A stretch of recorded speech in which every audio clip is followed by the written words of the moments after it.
जो बंदा बहुत काम करता है, उसकी खिदमत करता है, उसके साथ आगे पीछे होता है, तो ये जो बाज़ लोग होते हैं तो ये उस पर हंसते हैं, ये कहते हैं कि ये इमाम साहब का चमचा है, ये उसकी चमचागिरी करता है।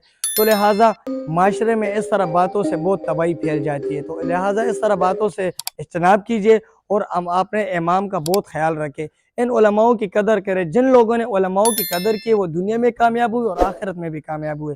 तो आज की वीडियो इसलिए थी, और आप लोग वीडियो को ज़्यादा से ज़्यादा शेयर कीजिए और हमें सपोर्ट कीजिए। मिलते एक नई वीडियो के साथ, तब तक के लिए अपना बहुत ख्याल रखिएगा, दुआ में याद रखिएगा। पाकिस्तान जिंदाबाद।